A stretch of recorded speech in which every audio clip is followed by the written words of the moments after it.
Hello दोस्तों, इस video में मैं अपने ब्लेंडर एड ऑन के कुछ अपडेट्स के बारे में डिस्कस करूंगा। जैसे पिछले एड ऑन में जब हम वाई को प्लेस करते थे, जैसे 3D कर्सर को हम प्लेस करते थे तो परफेक्ट कॉर्नर पे प्लेस होने में प्रॉब्लम हो रही थी। बट यहाँ पे देखिए, अगर दो एजेस के बीच में भी कॉर्नर है तो बहुत ही बेटर तरीके से प्लेस हो रहा है और एज पे स्लाइड कर रहा है, एज के मिड पॉइंट को भी डिटेक्ट कर ले रहा है। ये देखिए, इसके मिड पॉइंट को बहुत परफेक्ट तरीके से पकड़ेगा वर्टेक्स को। सो हर एक प्लेस पे बहुत अच्छे तरीके से काम कर रहा है। तो इस टूल से हम कर्सर को किसी भी जगह पे प्लेस कर सकते हैं और ओरिजिन टू स्नैप का मतलब है किसी भी सिलेक्टेड ऑब्जेक्ट के ओरिजिन को हम अपने 3D कर्सर के पास प्लेस कर सकते हैं। जैसे इसका ओरिजिन हमें यहाँ पे लेके आना है तो परफेक्ट यहाँ पे आ गया। जैसे इस सिलेक्ट को हम डिलीट कर देते हैं तो ये ओरिजिन यहाँ पे आ गया। अब इस ऑब्जेक्ट को सिलेक्ट करके जैसे ही हम वाई प्रेस करेंगे, देखिए इसी जगह से ऑटो एक्सिस बन जाएगा और यहाँ से ऑब्जेक्ट मूव होना शुरू हो जाएगा और परफेक्टली एकदम वर्टेक्स पे प्लेस हो जाएगा। तो अब हमें कंट्रोल प्रेस करके इसका डुप्लीकेट बना लेना है। तो पहले हम इसके ओरिजिनल लोकेशन पे आ जाएंगे ताकि इसका डुप्लीकेट बना सकें। और देखिए, एक अपडेट ये भी है कि यहाँ पे इसका जो हुड दिख रहा है, अब देखिए मैंने इस हुड को कलरफुल मोड पे शिफ्ट कर दिया है और साथ में जो वर्टेक्स का इंडिकेटर ये भी कलरफुल आ रहा है। अब कंट्रोल दबाया और यहाँ पे लेके आते हैं। अब देखिए एक्स वाई प्लेन है वो येलो पे कलर पे दिख रहा है और वर्टेक्स रेड पे। तो हमने इसका परफेक्ट जगह पे डुप्लीकेट बना लिया एंड राइट क्लिक करके इसको प्लेस कर देंगे।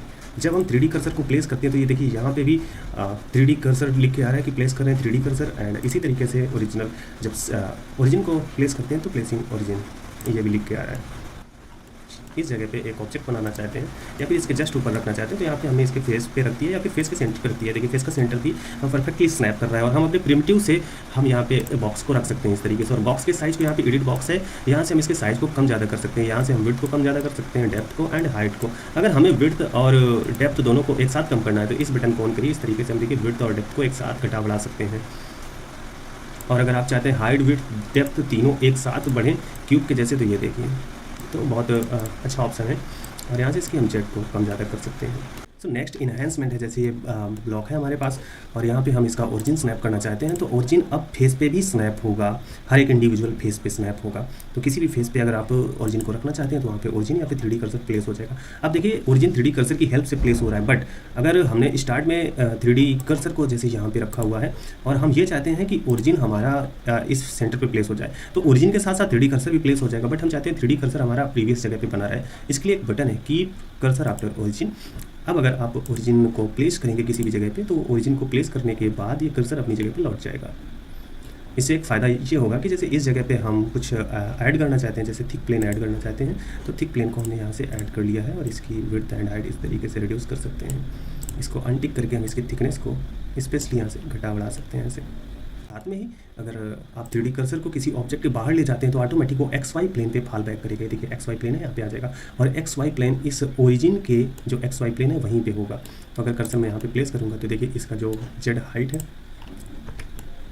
इसी ओरिजिन की हाइट के बराबर रहेगा। तो ये भी एक अच्छा इन्हेंसमेंट है। नेक्स्ट, अगर क्विक ग्रुप की हेल्प से हम इस कंप्लीट टेबल का एक ग्रुप बनाना चाहते हैं तो सबसे पहले हम इन ऑब्जेक्ट को डिलीट कर लेते हैं और इन सबको सेलेक्ट किया इस तरीके से और कंट्रोल जी प्रेस करेंगे। जैसे कंट्रोल जी प्रेस करेंगे एक ग्रुप बन जाएगा, मतलब एक इंस्टेंस है। और इसको अगर हम मूव करेंगे, सेलेक्ट किया देन वाई प्रेस करेंगे। जैसे ही वाई प्रेस करेंगे ये इंस्टेंस को भी मूव कर सकता है। कंट्रोल की प्रेस किया और इसको हमें एक्स डायरेक्शन में ही मूव कराना है तो आप ऐसे बहुत दूर ले जाएंगे तो एक्सिस की रेंज से बाहर हो जाएगा तो परफेक्ट एक्स वाई जेड में मूव नहीं कर पाएगा। इसलिए भी हम इसको एक्सिस के अंदर ही रखते हैं ताकि पता चल जाए कि हम एक्स में ही जा रहे हैं। और यहाँ से जैसे ही आप डिस्टेंस पुट करेंगे, जैसे हम 8 मीटर पुट किया एंड इंटर प्रेस करेंगे तो 8 मीटर पे शिफ्ट हो जाएगा। फिर वैल्यू को चेंज करना, जैसे 5 करना, इंटर किया और इसके मल्टीपल कॉपीज भी बना सकते हैं।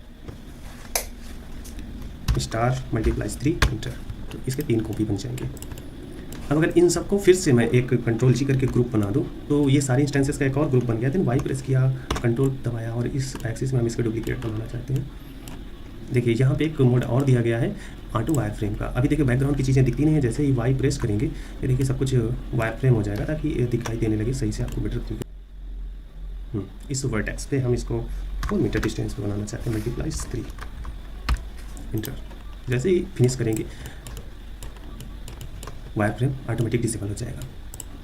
अब देखिए ये जो इंस्टेंसेस हैं एक्चुअली में एक ये बड़ा ग्रुप है, इसके अंदर फिर छोटा ग्रुप है।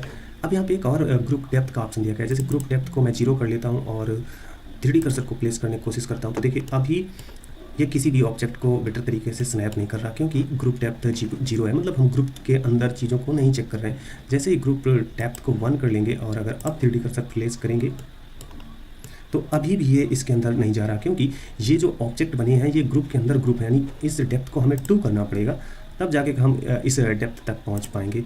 ये देखिए अब बेटर तरीके से स्नैप स्टार्ट हो गया है। इसमें मैंने एक फीचर और ऐड किया है, लिंक्ड डुप्लीकेट का। जैसे मैं इस टेबल को अभी डिलीट कर रहा हूँ फिलहाल, और कर्सर को एकदम वर्ड ओरिजिन पे प्लेस कर दिया, और यहाँ पे मैंने एक बॉक्स ऐड किया। अब वाई की हेल्प से इसका डुप्लीकेट बना लेते हैं, बट कंट्रोल दबाते ही इसका डुप्लीकेट बनता है। कंट्रोल दबाया और इस डायरेक्शन में हमने 2 मीटर डिस्टेंस पे इसका डुप्लीकेट बनाया, मल्टीप्लाई 4 कर लिया, तो 4 ऑब्जेक्ट बन गए।